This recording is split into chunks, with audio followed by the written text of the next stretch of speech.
Welcome to the video lecture for topic 6, resonance, electron pushing, and polar bonds. So I'd like to begin this video lecture with electron pushing. And electron pushing is pretty central to organic chemistry because when we're interested in studying the properties and behavior of different molecules, right, these properties and behaviors are governed generally by the movement of electrons or electron interactions. And so we have to use really good record keeping to show where electrons start, where electrons end up, and the overall electron distribution in a molecule to justify the properties, behaviors, and reactivity that we observe in the laboratory, or if we wish to predict something. And so arrow pushing, or electron pushing, is really the record keeping, the show your work of organic chemistry. And so we want to make sure that we do this in the right way so that we're accurately conveying information to anybody who looks at what our thought process or reasoning is. And so the different types of arrows that can be used in organic chemistry can be broken down into what I like to think of as two groups: reaction arrows and electron movement arrows. And so we're going to start off by looking at the different types of reaction arrows that we encounter on a regular basis. And so the first one you should already be familiar with. This is the forward progress arrow.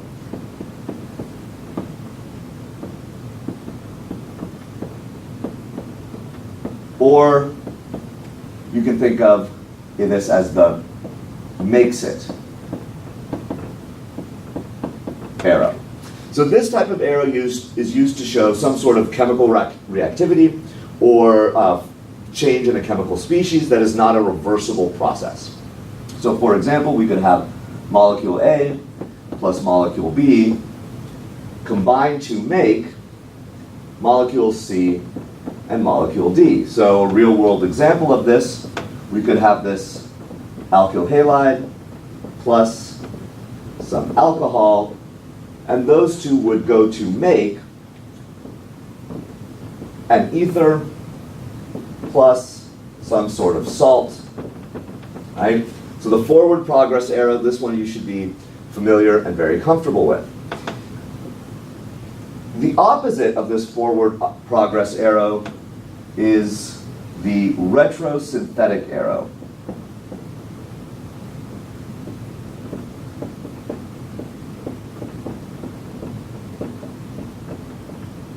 Or the is made from arrow is another way to think of it. So using our same example of above, the synthesis of this ether, the retrosynthetic arrow, which looks like this, can be used to show that this ether is made from these two starting materials. And we would begin on the left, showing our ether, and then our retrosynthetic arrow, and then the components that actually form that ether. So in our example, that's our alkyl halide and our alcohol. So another way to read this reaction diagram would be this ether is made from this alkyl halide and this alcohol. Don't confuse this with your forward progress arrow. They have very different meanings. Using a forward progress arrow, we would say this alkyl halide and this alcohol make this ether. The next reaction arrow that we need to be interested in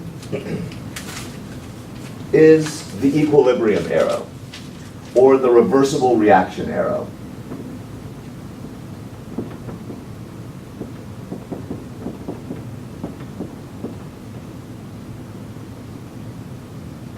Excuse me. Equilibrium arrow, also known as the reversible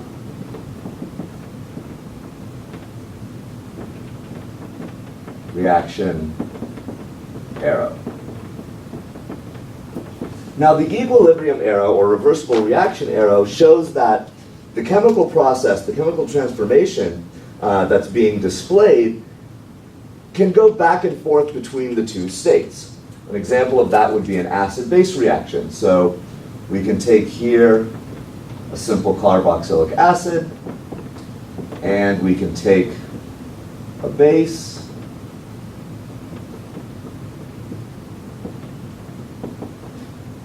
and show that there is an equilibrium between the situation occurring over here, protonated acid, free base, and a deprotonated acid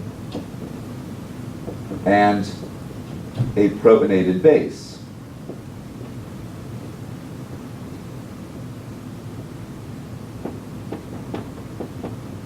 Right? What this says to us is that the reaction we're showing is going back and forth between the two states on each side. Now, you can use these half-barb arrows, one over the other, or you can use two double-barb arrows, one over the other.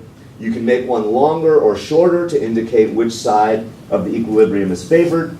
But in all instances where we have a reversible process or an equilibrium process, we need to use this kind of arrows to show that's the synthetic transformation, or that's the behavior of this synthetic transformation. This is especially common in acid-base reactions, which we'll see later on this semester. Finally, the fourth type of reaction arrow that we need to be familiar with is the resonance arrow.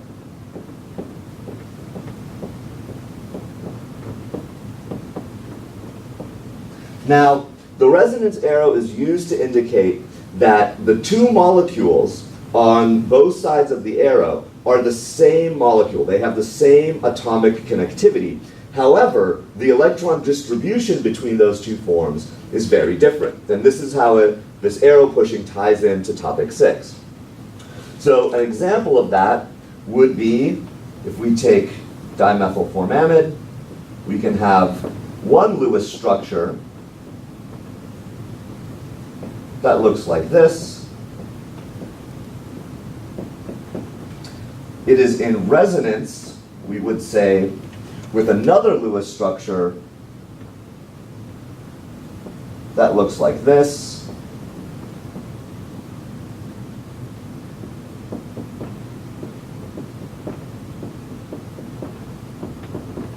And if we look at the two structures that are displayed, the only difference between the structure on the left and the structure on the right is that the electrons have been redistributed. Some have moved from being lone pairs to bonding pairs. Some have moved from being bonding pairs to lone pairs. And so the resonance arrow is just used to show that a redistribution of electrons has happened within a molecule. No atom connectivity has changed.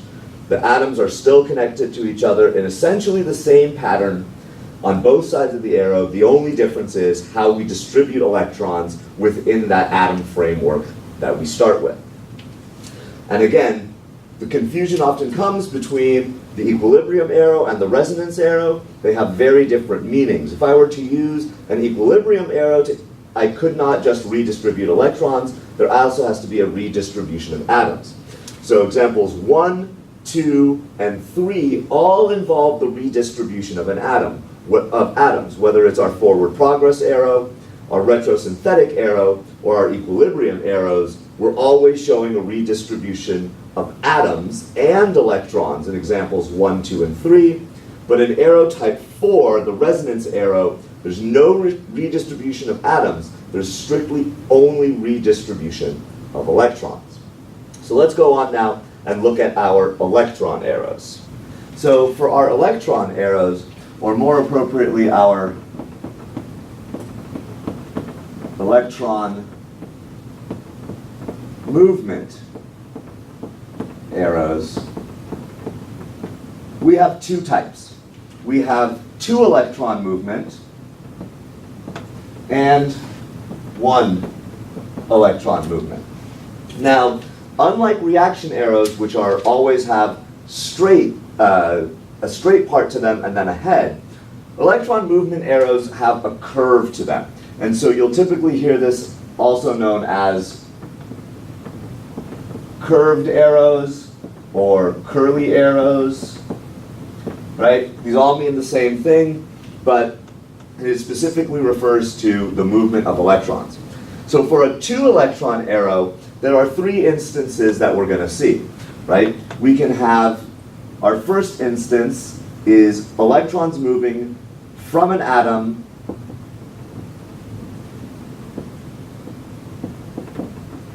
to a bond. So here, for example, we can have some atom A, has a lone pair on it. It's connected to some atom B, which is connected to some atom C. We can show the movement of these electrons. Remember, these arrows always start at electrons. And we can show that this now forms a bond between A and B. We would use resonance to do this, since we're not redistributing atoms, we're only redistributing electrons. And now we would have A double bonded to B, and we have a new pattern. So here we've now moved our electrons from an atom to a bond. And if you notice, in this 2-electron scenario, the head of my arrow has 2 sides to it. So starting from electrons, and it ends, in my first example, between 2 atoms to form a bond. And there we have now a double-headed arrow to signify 2-electron movement, right? Now this atom A should take a positive charge. This atom B will have a negative charge, right? For good distribution. The second type of 2-electron arrow that we're going to use can move electrons from a bond to an atom.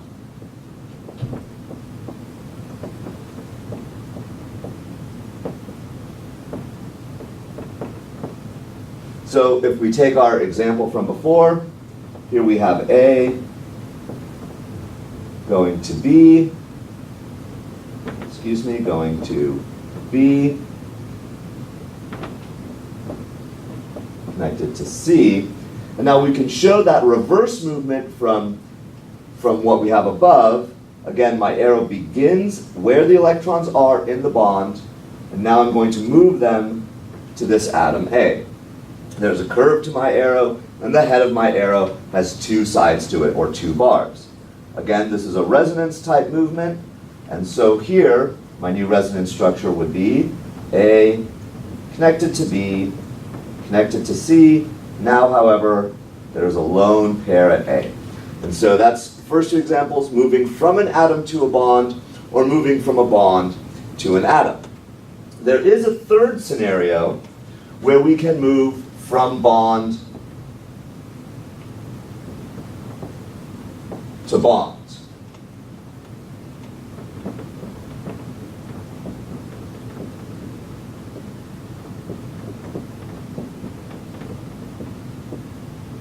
So if we take an example that looks like this, right? We can now move the electrons that are in this carbon-carbon bond to make a new carbon-carbon bond over here. And so we can just move right over, right? Again, this is a resonance scenario.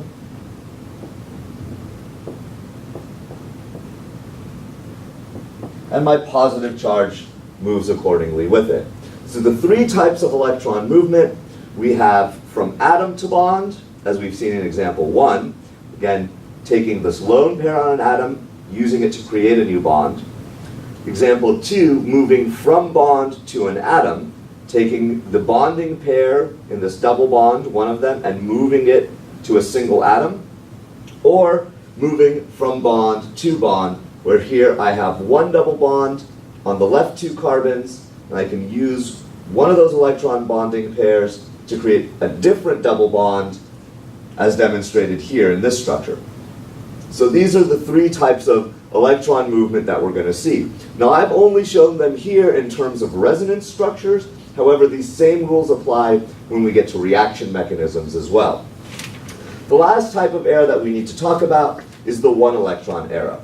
Now the behavior of the 1-electron arrow is the same in terms of example 1, 2, and 3, but the appearance of the 1-electron arrow is different than the 2-electron arrow.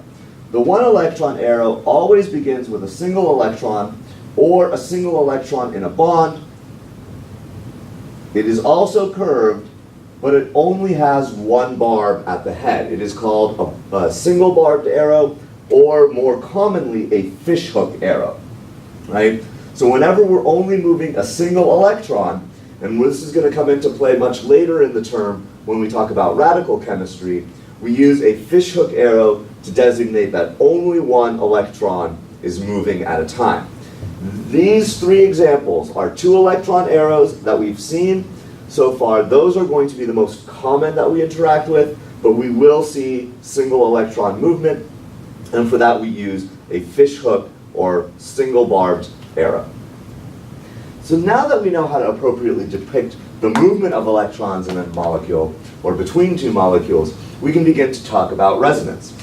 And so far in the course, we have only considered situations where electrons are localized. What does this mean? It means that the locations where the electrons can be found in a molecule is fixed. These electrons are either found in a bonding pair or in a non-bonding or lone pair. And they're associated either between 2 atoms in a bond or on a single atom in a non-bonding pair or lone pair. We're going to see, however, as we move through the semester and on into next semester, that more often a single pair of electrons can be associated with more than 2 atoms, or can be associated with more than 2 atoms. And so these electron pairs are said to be delocalized, in that their location in the molecule is not fixed or set. These electrons can move around to different locations. And so since delocalized electrons can be associated with more than 2 atoms, we can create more than one valid Lewis structure for that molecule. And these different Lewis structures are known as resonance structures. They all depict the same molecule, just the distribution of electrons within that molecule has changed between the different Lewis structures. Keep in mind that none of the resonance structures that we draw is an actual representation of the true electron distribution in the molecule. They are just convenient representations that allow us to gain a sense of the molecule's behavior and properties. So, what are the rules for generating resonance structures? And these are important for you to know. So number 1, so here are rules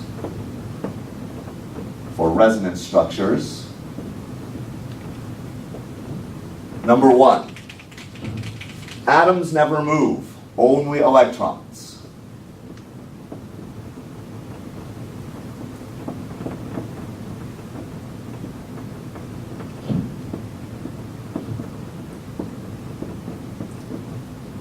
I can't tell you how often I see students trying to move atoms in a resonance structure. Atoms cannot move, only the electrons can move between resonance structures. Number 2, only electrons in double bonds, triple bonds, and lone pairs can be redistributed. Electrons involved in a single bond cannot be redistributed. By redistributing the electrons in a single bond, you would have to break an atom off or change the atom connectivity in the molecule. And that's not allowed in a resonance structure because atoms never move, only the electrons. 3, the ways that electrons can move are limited. You can go from an atom to a bond. You can go from a bond to an atom. Or you can go from bond to another bond. And finally, our 4th rule is that the sum of formal charges in the molecule must remain constant between the different resonance structures. So the sum of formal charges must be constant. Now we're going to see examples where I may have a neutral molecule with no formal charges, and then I generate a resonance structure that has one positive charge and one negative charge. That's okay, right? because the sum in that second resonance structure, a positive and a negative will cancel each other out, and overall, the two molecules have the same sum of formal charges, 0. So we have to keep rule 4 in mind while we're engaging in the formation of different resonance structures.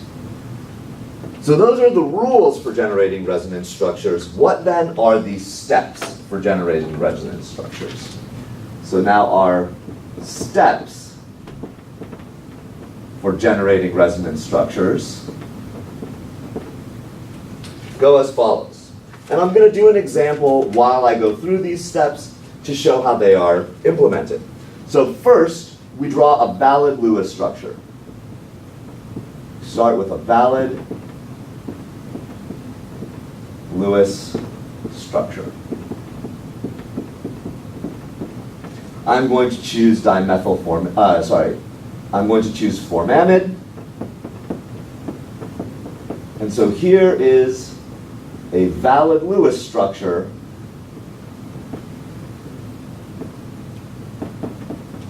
for a molecule known as formamide. The next step is to introduce a resonance arrow and then redraw the atomic framework of the molecule using only single bonds, right? So we're going to redraw this, connecting all the atoms with single bonds and leaving off our lone pairs.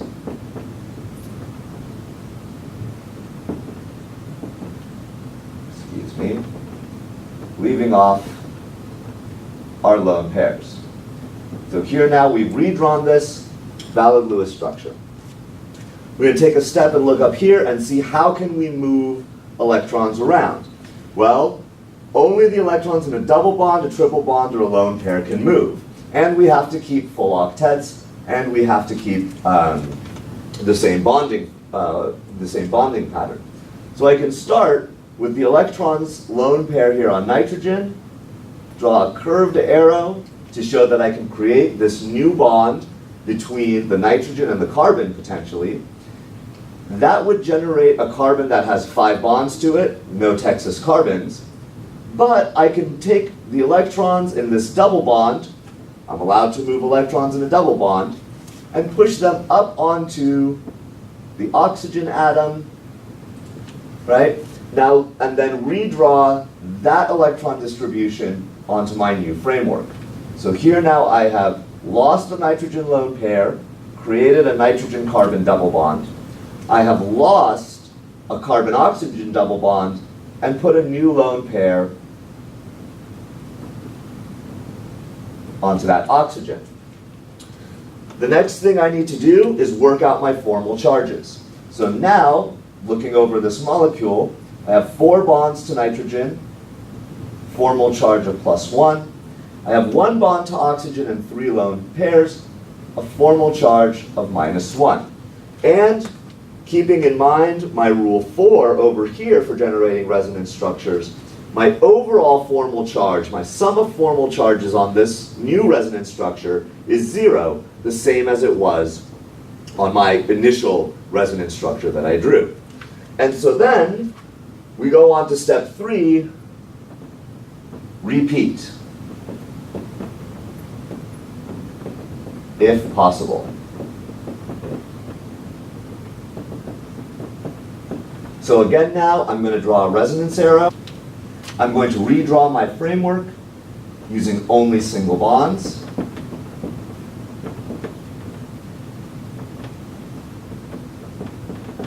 And I'm going to look to see how I can redistribute this electron pattern.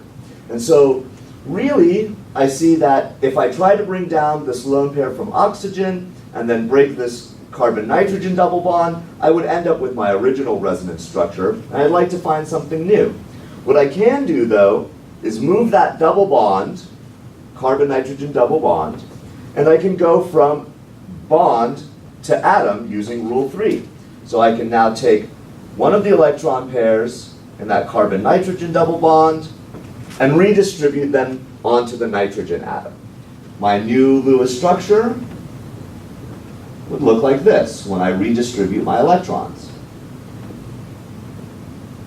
And so now, to calculate my formal charges, I have a full octet on oxygen, 1 bond and 3 lone pairs.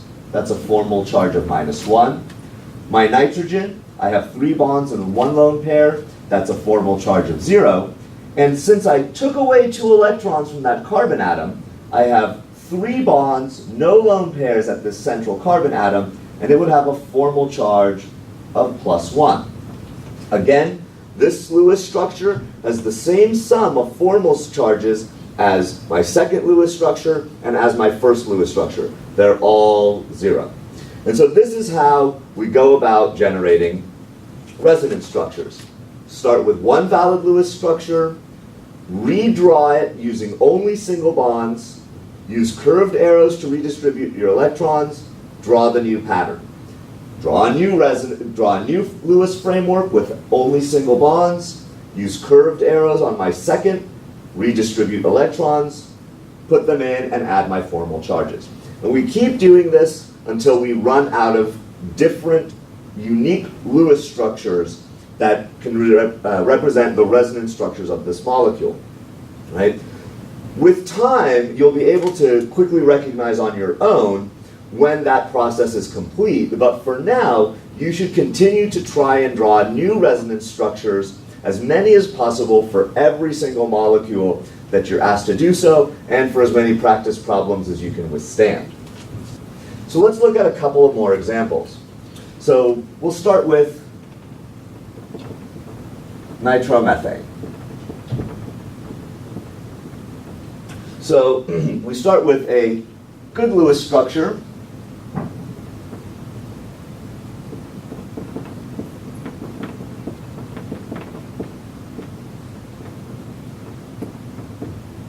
And now we need to complete our Lewis structure. We've seen this example before, so I'm going to go ahead and fill it in without explaining what I'm doing.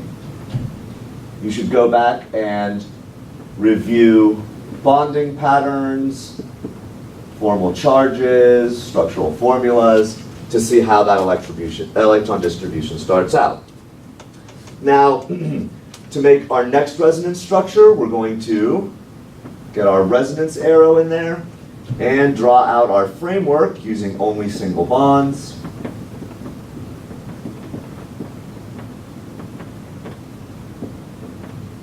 We're going to go to our original Lewis structure and look for how we can redistribute our electrons using rules 2 and 3. So we can move things in a double bond, we can move things in triple bonds, we can move around lone pairs, we can go atom to bond, bond to atom, or bond to bond.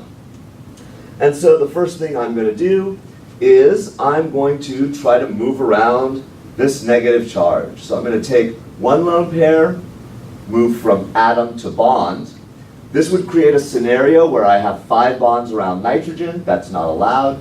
So I can take and break one of those nitrogen-oxygen bonds and place those electrons onto oxygen and redraw my electron distribution. So now I will have a double bond between these 2 atoms, 2 lone pairs on this oxygen. My nitrogen still has a formal charge of +1. And now I have 3 lone pairs on this oxygen atom and a formal charge of -1. My charges are the same for both, my overall charge is the same for both Lewis structures. Finally, we can try this one more time. We start out with our framework.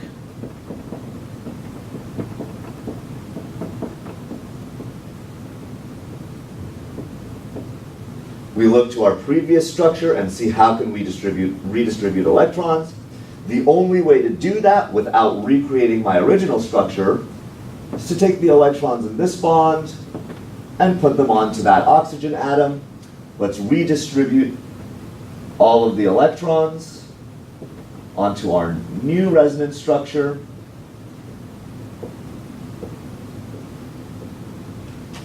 We see 3 lone pairs, 1 bond to this oxygen, formal charge of -1.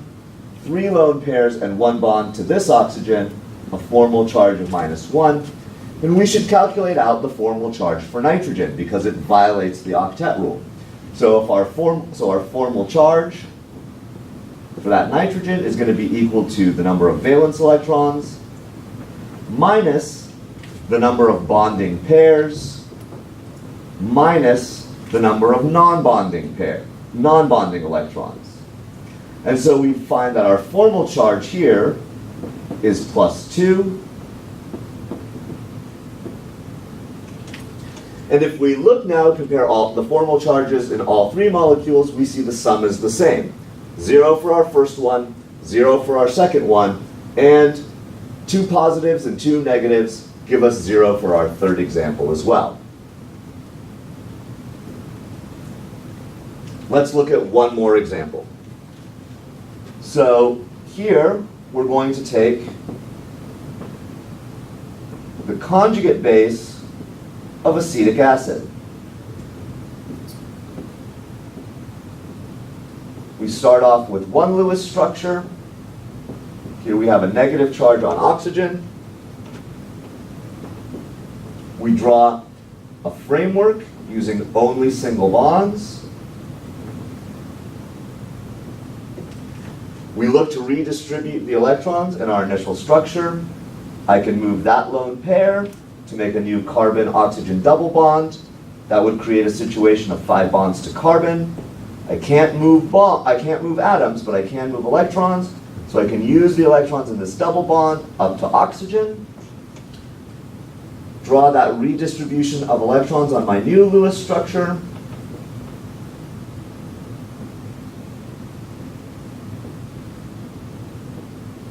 And put in my formal charges. One more time.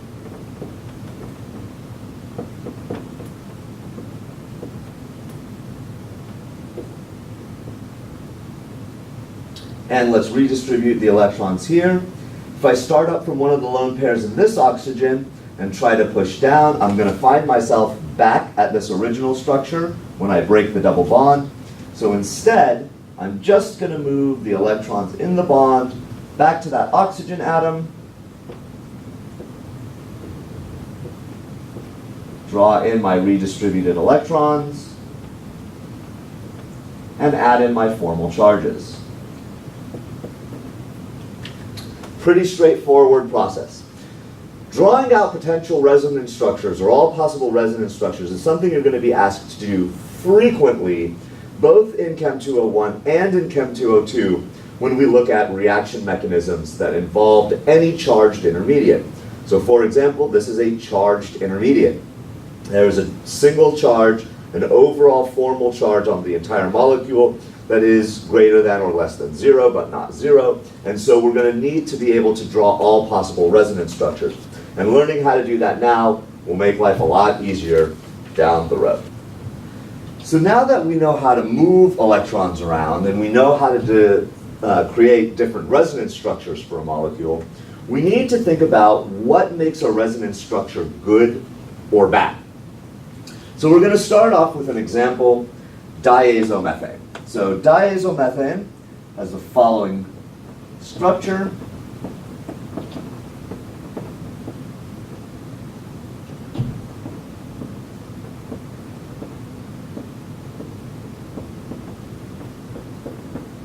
It's an overall neutral molecule, so my sum of formal charges equals 0. And I can actually draw 3 other resonance structures for this molecule.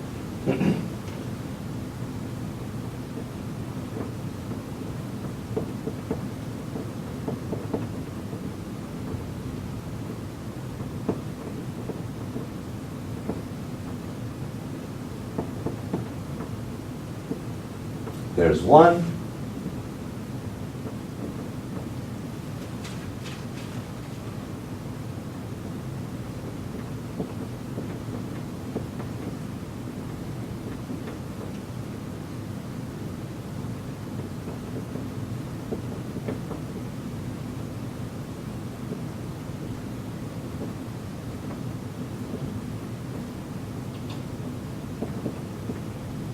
There's 2.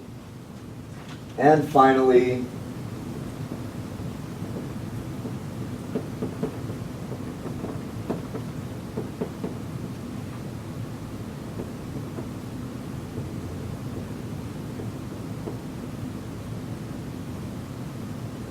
here is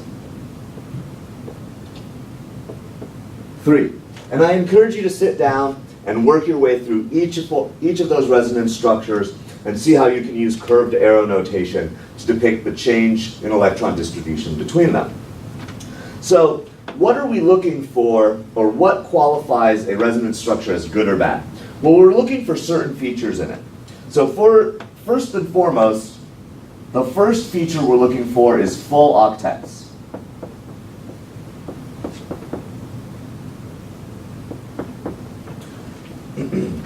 The next feature we're looking for is more bonds and fewer charges.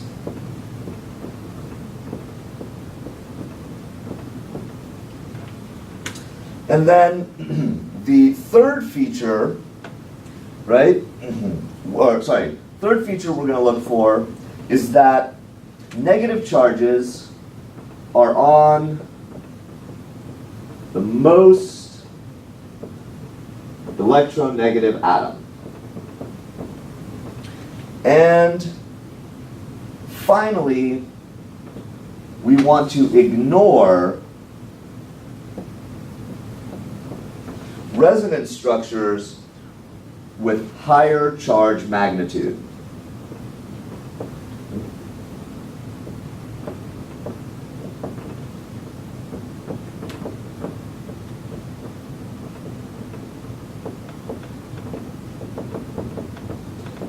So using our diazomethane, we're going to call this resonance structure A, this one B, this one C, and finally this one D.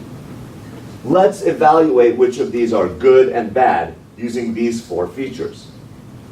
So if we look at resonance structure A, all of our atoms have a full octet. The negative charge that appears is on the most electronegative element in the molecule, which is nitrogen.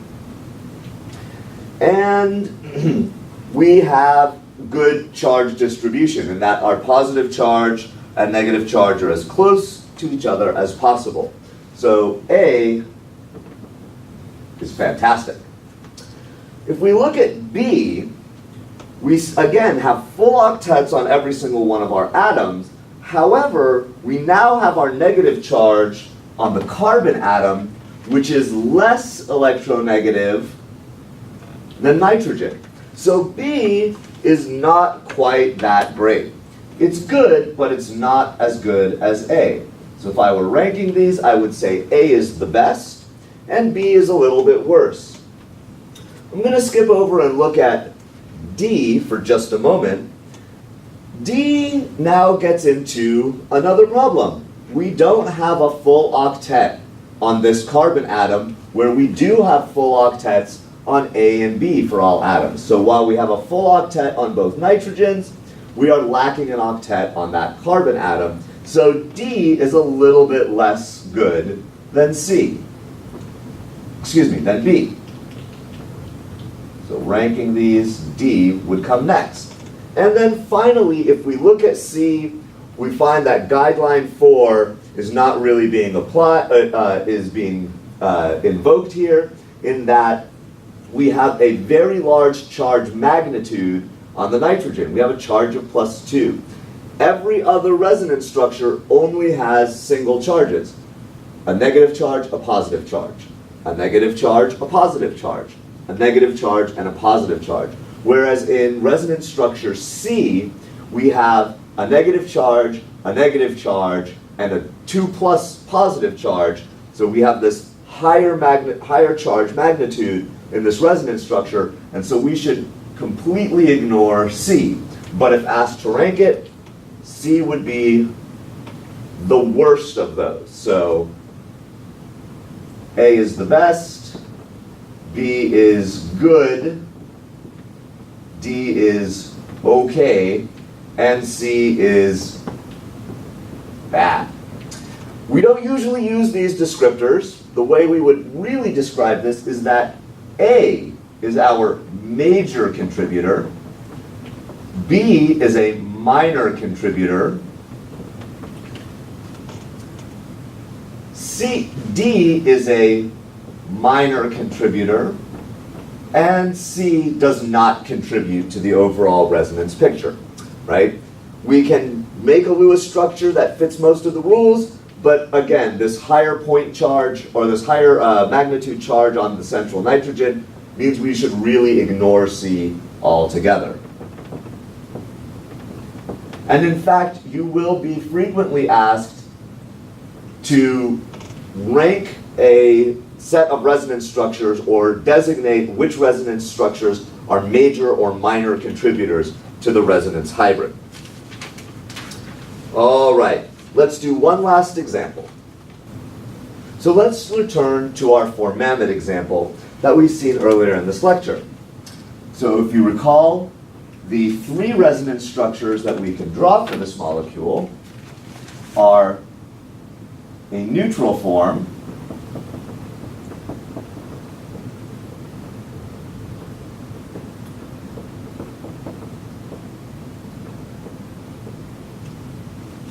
we can draw another form where we have a positive charge on the carbon and a negative charge on oxygen.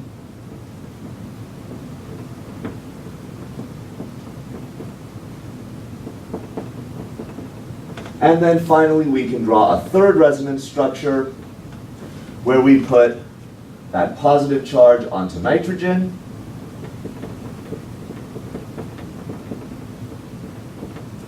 and retain the negative charge on the oxygen. So now let's evaluate these three resonance structures, see which are better than the others, and rank them from best to worst, major to essentially not likely to contribute much. So if we look at resonance structure A, we see that all atoms have a full octet. We have the fewest charges possible out of all of our resonance structures. And since we have no charges, we can ignore features 3 and 4. A is really a great resonance structure, right? It fits everything we're looking for. So A is by far our best or major contributor. If we look at resonance structure B, we see now that we have broken feature number 1. We don't have a full octet on this carbon atom. So that's going to be a problem. So A, we had full octet and no charges. In B, we are missing an octet on the carbon atom.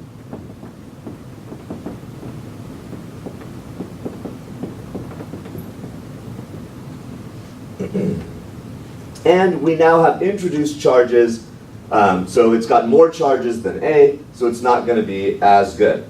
And then finally in C, so here we're talking, this one is A, this one is B, and this one is C, excuse me. And so finally, in evaluating resonance structure C, we have now a full octet on all atoms, right? And while we have charges, our charge is on the most electronegative atom that can potentially take it, which would be that oxygen atom, since we can't move those electrons into the nitrogen. So if we were to rank these, so we'll see we have a full octet, but with charges. So if we were to rank these from best or most contributing to least contributing, we would have A would be our major contributor, C would be a minor contributor, and then finally B would be a very minor contributor. Again, that's because B is violating rule number 1, we're missing an octet on the carbon atom. So the last thing we need to do is see how to convert a set of resonance structures into a single structure or resonance hybrid that takes into account the potential electron distribution in all of these molecules. Because remember, as we've said, each of these scenarios is a convenient yet imaginary distribution of these electrons. the electrons are actually all spread out as some hybrid or resonance hybrid between these three individual scenarios. So when we do this, we want to, again, as we do most of the time, begin by drawing in a single bond framework of our molecule and look to see which features are conserved between all three resonance structures. So just starting from the atoms that are participating in resonance, we're not going to worry about the hydrogen. They're not participating in any way. So we're just going to focus on the nitrogen, the carbon, and the oxygen. Now starting with the nitrogen, in structure A, I have a lone pair. In structure B, I have a lone pair. And in structure C, I don't have a lone pair. Because I lack that lone pair in structure C, the resonance hybrid should not show the lone pair on nitrogen. In structure A, B, and B, I have a single bond between the nitrogen and the carbon. But in structure C, I have a double bond. We would depict that then as drawing in a dotted line between the nitrogen and the carbon to indicate that we have a partial double bond. Our single bond is conserved in all three, but because in version C we have this double bond now, we need to indicate that it's there part of the time. Now in looking from A to B to C, the carbon is always bonded to three atoms. Atoms never move, only electrons. And we see that sometimes it's double bonded to oxygen, sometimes it's double bonded to nitrogen. So we can't really make a determination just yet what to do at atom C, at the carbon atom. Finally, if we look at the oxygen atom, in A we have two lone pairs and a double bond to carbon. In B and C we have three lone pairs and a single bond to carbon. That means we can only keep what is conserved between all three. Two lone pairs, three lone pairs. Our resonance hybrid should show two lone pairs on this oxygen atom. And since in one instance we have a double bond, and in two instances we have a single bond between carbon and oxygen, we would need to show a partial double bond between the carbon and the oxygen. The last thing that's left for us to do is to put in charges. If we look at A and C, our best two resonance structures, we're going to see that sometimes nitrogen is neutral and sometimes nitrogen has a positive charge. And so we depict this sometimes scenario by using the lowercase Greek letter delta, and we put a positive, as in that nitrogen carries a partial positive charge to it. Remember, A is our major contributor, C is our minor contributor, and B is our very minor contributor. Now if we look at, again, we're going to ignore B because it's a very minor contributor, but if we look at the difference in the carbon atom between A and C, we find that in both of those instances there's no charge on it, and so we're going to leave it just blank with no charge. Finally, we'll look at the oxygen atom. We see that in A it's neutral, but in C it has a negative charge, and so we again now use our Greek symbol delta for partial, and now this is a negative charge, so it has a delta minus, or a partial positive charge exists on that oxygen atom. And so this would be, while these three are our resonance structures, this molecule that I've drawn now here is a resonance hybrid.